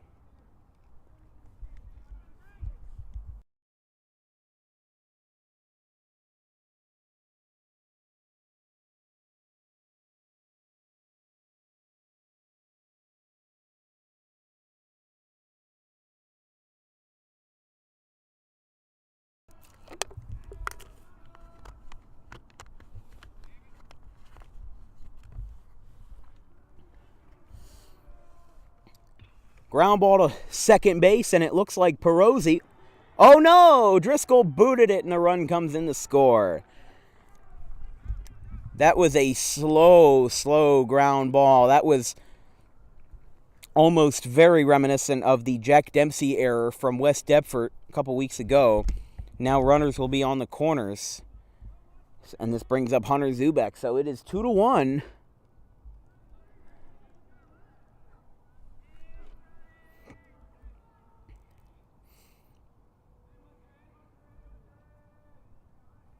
And the first pitch to Zubek is upstairs and a little bit fading away to the outside. It's 1-0. That's got to be heartbreaking right there. We've seen a couple of those where maybe it's not an error that gives the whole game away, but that was... Perosi was rolling. The inning was about to end, and then he just misplayed it on a ball that couldn't have been rolling at more than 50.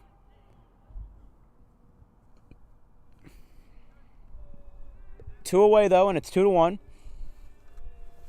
And a 1-1 count to Hunter Zubek as the wind blows in just a little bit. Swinging a pop-up, a little looper. Out for it is Lynch, and the inning is over. Paulsboro gets a run, but it's not all a lost cause because the Green Waves still have the lead. We go to the bottom of the fifth in a 1-run, 2-1 ball game.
Pitching change going to the bottom of the fifth inning. The Green Wave lead by 1, and Paulsboro looks to get their shutdown reliever. Brandon Armstrong is in the ball game. 6 foot 285. He's got a 19 ERA on the nose this year in 3 innings pitched, 3 2/3 innings pitched.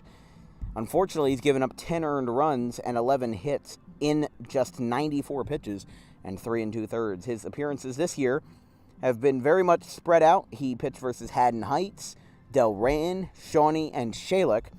So this is Armstrong's 5th appearance of the year for the Southpaw. And hey, left-handed relief pitchers come few and far between in Colonial Conference baseball or in all of baseball. So the fact that they have Armstrong on their side is definitely going to be a very important point for this Paulsboro ball club. The infield meets with their man on the mound as Rocky Balboa's theme music plays in the background. Xavier Massey leads off the bottom half of the inning as Armstrong looks to attack the top half of the Green Wave order. It's 2-1 again, bottom 5 here from Hank Greenberg Field. Beautiful Monday afternoon. We hope you're enjoying this game and broadcast as much as I am and all of our crew as well. We hope you're enjoying yourselves out there, whether you're at home or just out and about. First pitch from Armstrong is a breaking ball that chases some worms down there, and it's 1-0. Yeah, if you like what you're seeing now, get ready, because we got 4 straight days, including today, of Audubon Green Wave baseball. As there's a sharp grounder out to Marcucci. The throw to first. Massey's running hard, and he's safe. A la Ronald Acuna, he just beat out a routine ground ball. That was hit hard, and many other batters would just be simply out there, but he was able to strive through and get himself a base hit. So this brings up Tyler Wiltsey, the freshman shortstop.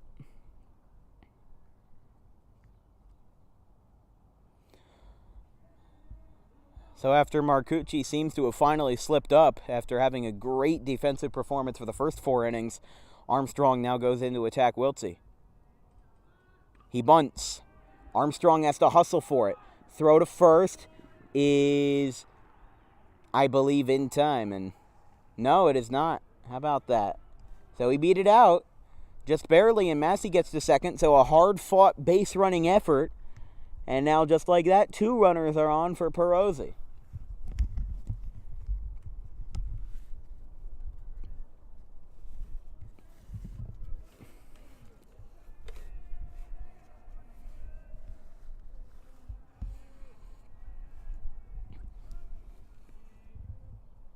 Inside on a breaking ball that curves in, and it's 1-0.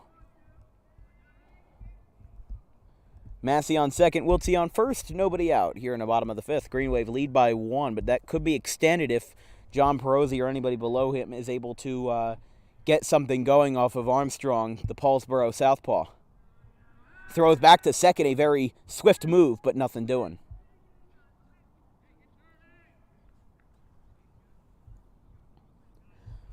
Audubon obviously playing Paulsboro right now as we speak. Sterling, same time, same place tomorrow. As there's a swing and a ground ball out to Marcucci. Goes for the lead runner, and the throw sails and gets away. Perosi will go to second. Wiltsey will go to third, and Massey comes in to score. So all of a sudden, John Marcucci has gone from defensive star to, well, defensive miscure. So he's had 2 plays that have been very influential with runners now. They're still deciding, I think, where everybody's going to go. So, yeah, Damian Broadhurst will be on second, and Wiltsey will be on third. First base, obviously, unoccupied. This brings up Sean Driscoll. So now it's 3-1. That's an insurance run, even if it's in a very unorthodox way. Insurance is insurance no matter how you slice it. There's a ground ball and a curve ball again to Marcucci, who flips it to an empty base. But now he's got Driscoll caught. What in the... He threw to an empty base. Did you see it? He threw to a very empty base. He threw it to Doug King, who seemed as perplexed as I was that he had thrown it to a runner with no... to a base with no runner. It's like the old America song with, runners on the corners, by the way. Nobody out. It's like the old America song from the late 70s. You have a horse with no name. Well, there was a base with no runner. I don't know. I like making old folk references like that. So Isaiah Pinckney's going to step in as the entire Paulsboro infield meets with their pitcher, the left-hander Armstrong. And so does the outfield. Chatting amongst themselves. It's 3-1, by the way, after... Actually, no, 4-1, because the run came in to score when Marcucci threw it to an empty base. I mean, he flipped it to second like he was going to get a fielder's choice, but there was nobody there. So, no matter what side you're on, that is a very big mental error. I mean, that's not something like you threw it away or, you dropped the ball. It just forgot who was running where, so... And he actually threw it back to first to try to get Sean Driscoll, but nobody was holding at the bag, so... Armstrong will stay strong versus Isaiah Pinckney. Again, runners on the corners. That would be Damian Broadhurst on the bag and Sean Driscoll on first.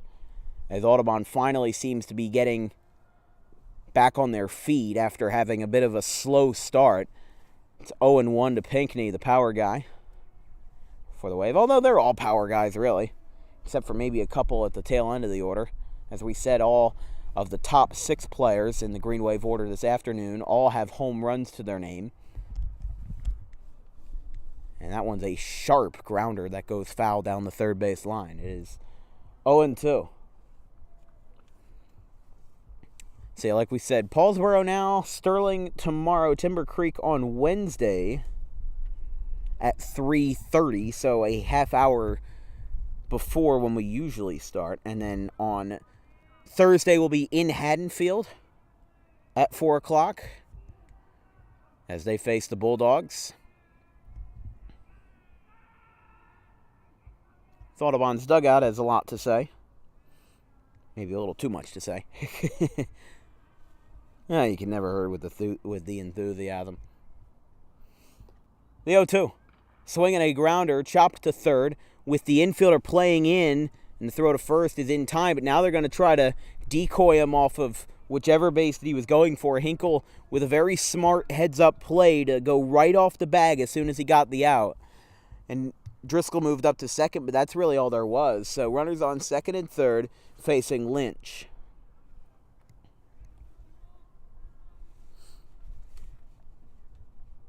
Next up for Paulsboro, they play tomorrow versus Gateway at Gateway. Audubon plays Gateway in one of the last regular season games of the year in late May, I believe on the 26th, as there is an off-speed pitch that eclipses the zone for a strike. It's 0-1. They also play Haddon Township on Thursday at Haddon Township, and then on Saturday versus Haddonfield. So a lot of interconference play.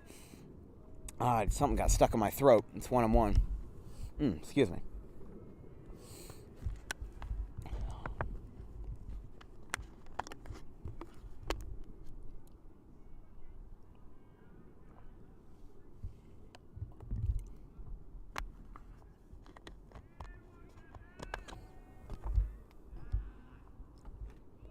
Swing and a miss. Hefty hack from Lynch. It's 1-2.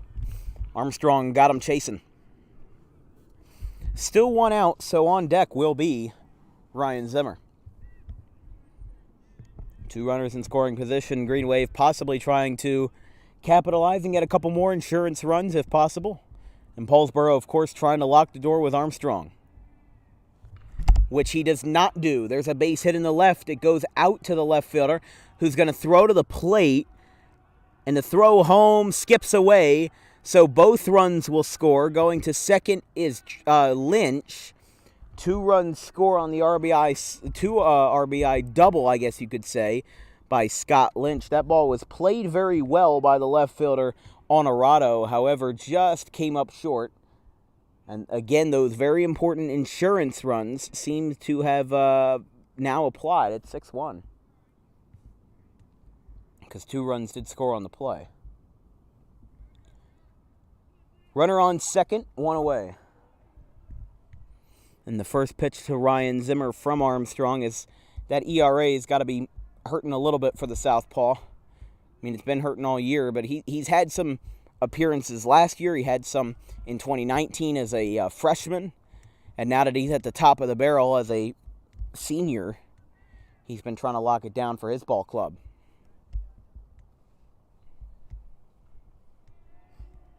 Honestly, the loudest noise in the stadium is the Green Wave dugout. You know, these fans, nothing against them, but, you know, there's not a lot of noise.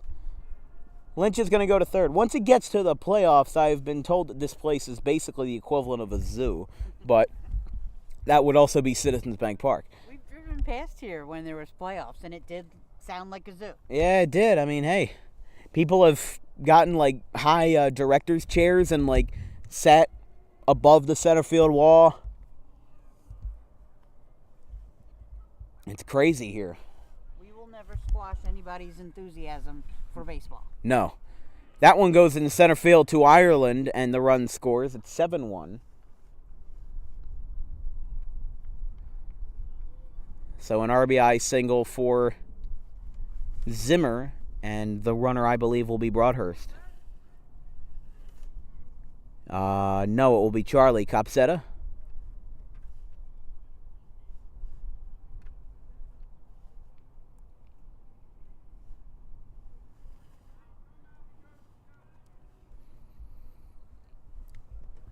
There's Charlie Grady.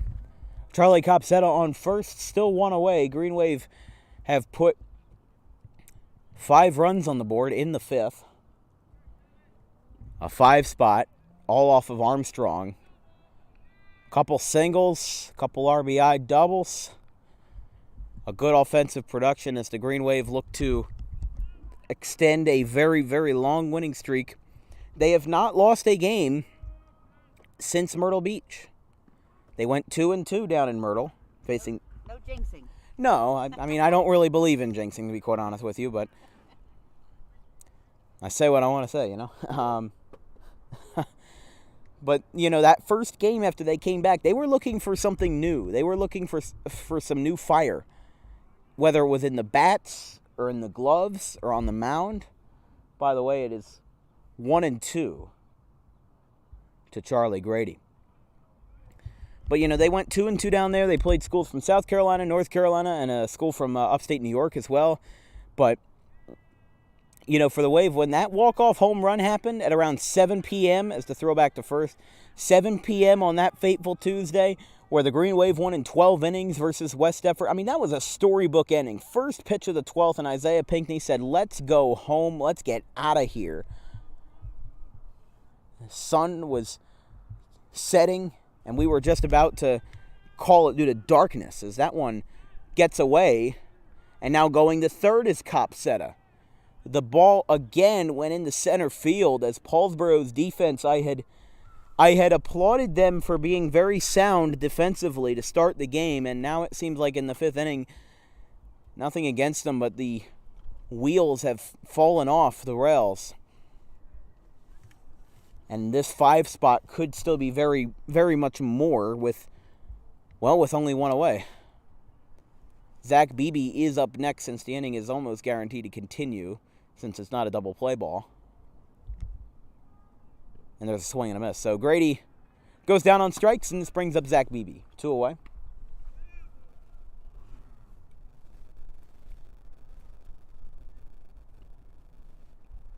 Here's Beebe. Attempted a bunt earlier in the ball game. Had nothing really going with it. By the way, you are watching exclusive coverage of Audubon Green Wave Baseball on Dan Wilkins Broadcasting, the exclusive home for all things Green Wave. If you have any questions or comments, drop me a line at thedanwilkinsshow@gmail.com. Everybody forgets the first word, the, T-H-E. Very formal here. Yes, very formal. Formal as people in a progressive rock t-shirt and basketball shorts can be. Mickey leggings. That's true. Well, I'm not the Disney fan, but... Oh, there's a swing and a drive out to right. And caught at second base by Doug King. The inning is over, but the Green Wave put up 5 runs on the board as the Green Wave look to hold on to those insurance runs. We'll be right back after this. Going to the 6th from Hank Greenberg Field.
Top of the 6th inning here from Hank Greenberg Field. As the first pitch to the first baseman, Luke Hinkle, is a ball, 1-0. John Perosi moving very strong and very swiftly. He's got 5 innings, only 1 run allowed. And it is 1-1. Excuse me, 2-0. My apologies. That one is outside. Perosi working very fast, but it seems like having a negative effect. He had this problem before, earlier in the ball game, where he would be working too fast. He would be trying... This is kind of like Perosi's kryptonite, where he tries working too fast. And he doesn't give it an extra second to Breathe in, breathe out, and calm down. As there is a line drive in the right, it falls in front of Beebe for a base hit. He throws it to first, almost drilling the base runner Hinkle, and this brings up Doug King, hitless today.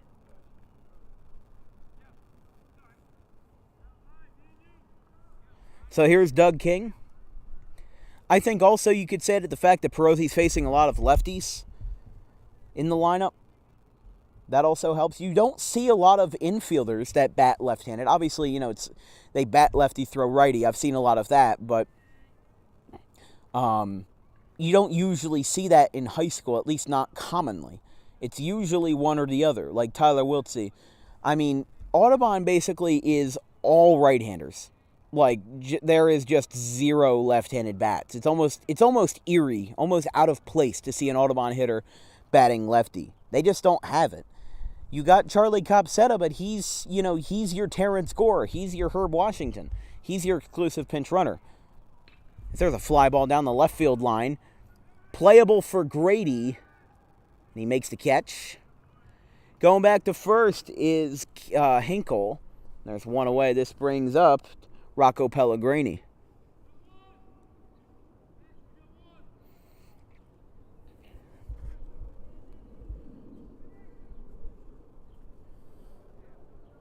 As we were saying, both division winners from 2021 in the Colonial Conference have records under 500 here in 2022, taking some big steps back. West Deptford and Paulsboro both have records under 500, but Paulsboro has only played 13 games. Green Wave have played at least 16 or 17, and they've been on a roll. So,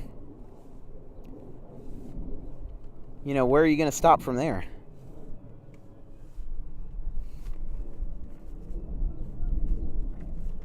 The 0-1, down in the dirt just a little bit, 1-1. I mean, it doesn't feel like that much, but the Green Wave, they have won 5 straight. 4-3 versus West Deptford on the 27th, 11-1 versus Haddon Township on April 28th, 10-0 with the famous Jason Stockland no-hitter on the 30th with the Thank You Classic. Gloucester on the May 3rd, 13-2, and then West Deptford, 9-7. So it doesn't feel like they've won 5 in a row. It feels like they've won like 7 or 8 in a row. But that's the momentum that this team provides. There's a ground ball out to short. Wiltsey flips for one on the first in time. And there's a double play as the Paulsboro batter slams his helmet into the ground. That one might have registered on the Richter scale. The inning is over, and we go to the bottom of the 6th. Green Wave look to increase their offensive insurance at 7-1.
Bottom of the 6th here from Hank Greenberg Field. This broadcast is brought to you in part by Christine Amato Realty, great realtor with the, Keller Williams Realty Group out of 730 Haddon Avenue in Collingswood. Call 856-655-0904 for more information, or email christine.amato@sadlerkruparealty.com. I don't think the email address is updated yet from her switch of Realty Group. It says that one just sailed past Armstrong, the throwback to the mound. It's 0-1 to the leadoff man, Massey. He's led off 3 innings today because Zach Beebe's had a bit of a step back offensively. He's hitless today.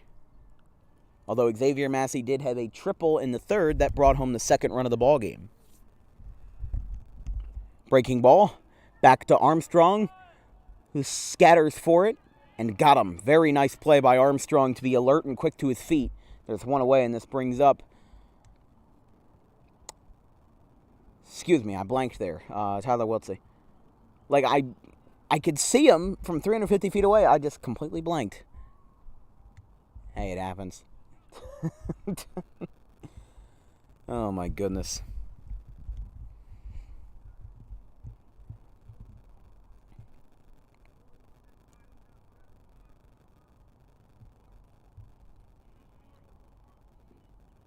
Down and away, chasing some worms. It's 1-0.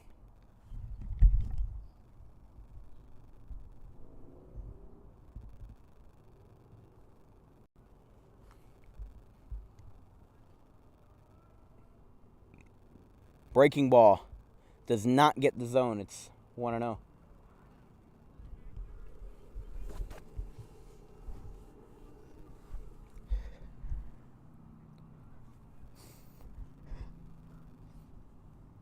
In the dirt.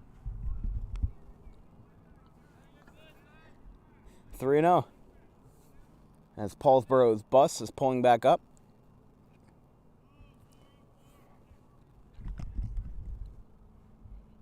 And that's ball 4. So Wiltsey walks on 4 pitches, no problem. And this brings up John Perosi. I keep blanking. I can look right at the starting lineup, and I still can't say their name. By the way, runner on first, 1 away. Massey was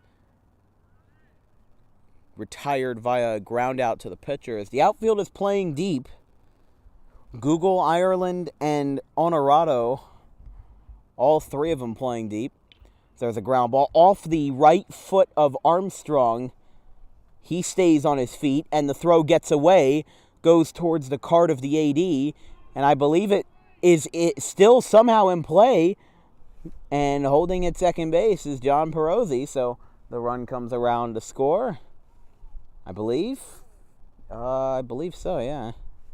Looks like it did. That was weird. And now I believe Armstrong is getting pulled here. Either that or... No, he's getting checked on because he got hit in the foot, and that created the play out to Pellegrini where the throw sailed past Hinkle. It is 8-1 Green Wave, by the way, so the run did score on the play as they updated the video board. So with 1 away, it looks like Armstrong's going to stay in the game to eat some outs, down by 7 runs. And just like they did with Zubek, they're going to check on their pitcher by throwing some warm-up pitches. At second base now is Damian Broadhurst replacing Perosi on the base paths, as he's done for a while tonight.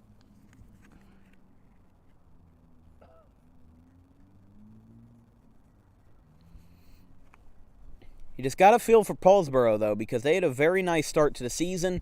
They were very good last year, and then the schedule kind of got beefed up a little bit. You know, they were playing some large schools like Delty, Shawnee, Cherry Hill West, and now their record is 6-7. And also, St. Augustine, too. They've lost 4 of their last 5, but with the schools that they've been playing, it's not really their fault. There's a swing and a flare to center. Can of corn for Jake Ireland, and he makes the catch. Moving to third is Broadhurst, but he holds up there.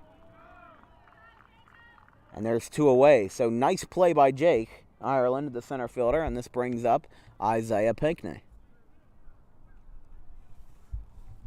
Green Wave lead by 7 runs, as this was a very close ball game about 45 minutes ago, and now the tables have turned, and the Green Wave have a lot, and I mean a lot of insurance runs. However, in the bottom of the 6th, you don't have to worry about mercy rules unless Isaiah Pinckney wants to send us all home with a 2-run homer. That would, actually, no, that would only make it 10-1, so, yeah, but honestly, there's 2 away, bottom of the 6th, just close it out, as, there you go. Throw to first is in time, and the side is retired. So we will not have a mercy rule today. Instead, the Green Wave lead by 7 runs going to the top of the 7th here from Hank Greenberg Field.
Top of the 7th here from Hank Greenberg, as John Perozzi will step in versus Jake Ireland. Xavier Massey called out to me, telling me to get the outfield celebration. Of course, after the game, stay tuned for our Player of the Game interview presented by Amato Brothers.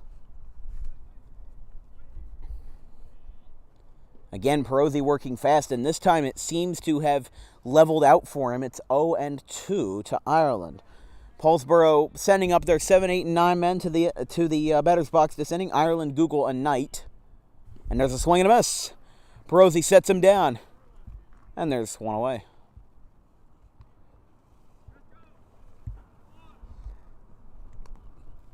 Here's Jason Google. Yeah, Xavier and I have a, not a contract per se, but a pact to where I show off his celebrations. Definitely not for scouts. But for the purposes of having fun in the game of baseball. If you're playing baseball and you're not having fun, then what's the point of playing baseball, you know? It's 0-1 to the right fielder, Jason Google, who's hitless tonight, as there's a ground ball. Out to second, throw to first is in time. And there's 2 away. Paulsboro down to their last shot. It's Nate Knight. I was actually talking to Perozzi, who we're going to talk to in a couple minutes, because he presumptively will be the Player of the Game presented by Amato Brothers. But I was talking to him about Caden Bodine. As actually hold that thought, fly ball to right, and the ball falls. He gets past BB.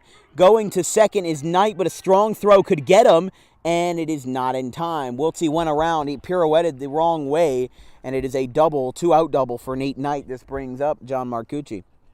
Back to the top of the order.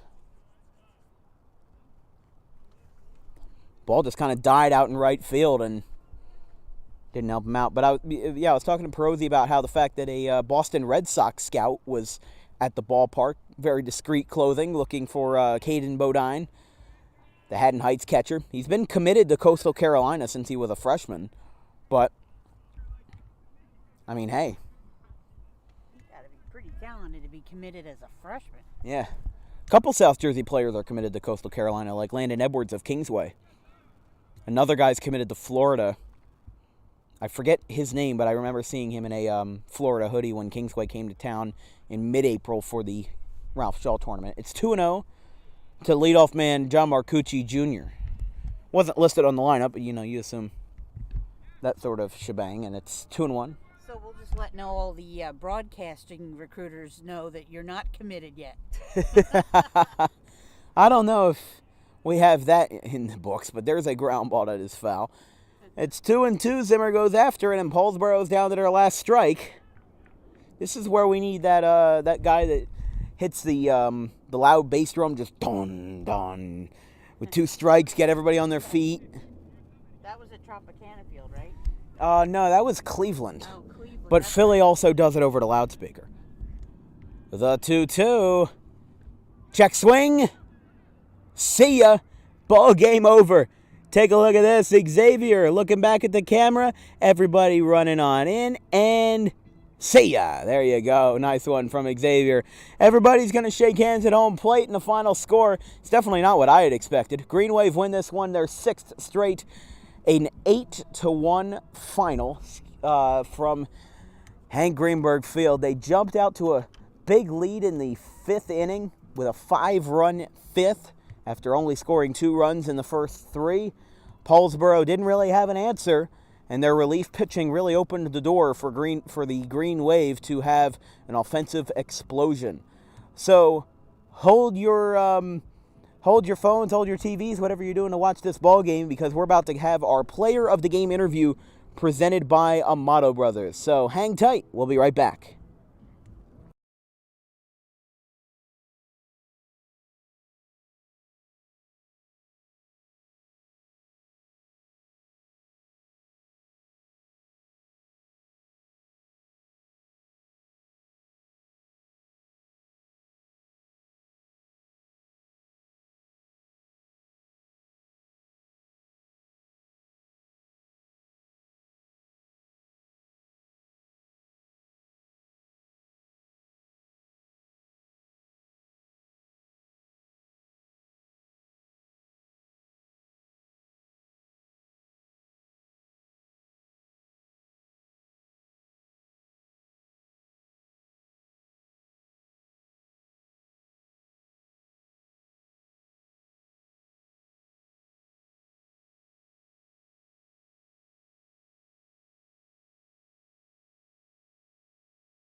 This quick.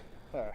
Yeah, I just got a lift. Yeah, that's all. All right, well, our player of the game presented by Amato Brothers this afternoon is John Perozzi, the senior pitcher, who for the second game in a row has thrown a complete game, and this time it was a full 7-inning one. Man, you sound tired from running out here, but I'm sure that pitching performance that we saw tonight was quite the exciting one. How did that feel? Great opportunity. I finally got to go all 7. Great feeling. Got a win. Great start to the week. I mean, hey, it's one of those times where you wish your team didn't score 15 runs, because then you actually get that whole full game to really hone in your craft. What was the plan with you and Zimmer to mow down those Paulsboro batters? Just throw strikes, let them hit it, be consistent. I mean, Paulsboro had a very good start to the game, and then that 5-run 5th inning was very much the insurance. Did you feel at all after the fourth or so inning, when you were only up by 1 run, did you feel at all nervous that you might slip and maybe give up that lead or something? Because that 1 run that came in, maybe wasn't all that consequential, but you got that 5th inning insurance. And how did that feel to have those 5 runs come across? It was great. It was boosted my confidence, and I just had to go there and throw strikes. And we were talking earlier today about how Audubon's got 4 games this week. We've won 6 straight. You think this is a good start to the week? Yeah, hopefully we can keep rolling. End the week 4-0. And yes, Sterling's had a rough year, so we'll see how we do it versus them. But it's Sterling tomorrow, Timber Creek on Wednesday, and Haddonfield on Thursday. Ladies and gentlemen, your player of the game presented by Amato Brothers, John Perozzi. You can go ahead and lift, and we can go ahead and cut this broadcast. The final score today here from Audubon. Audubon 8, Paulsboro 1. I'm Dan Wilkins from everybody here at Dan Wilkins Broadcasting. We'll see you tomorrow, same time, same place at the Hank Greenberg Field for the Sterling Silver Knights and the Audubon Green Wave. Thank you, guys. We'll see you next time.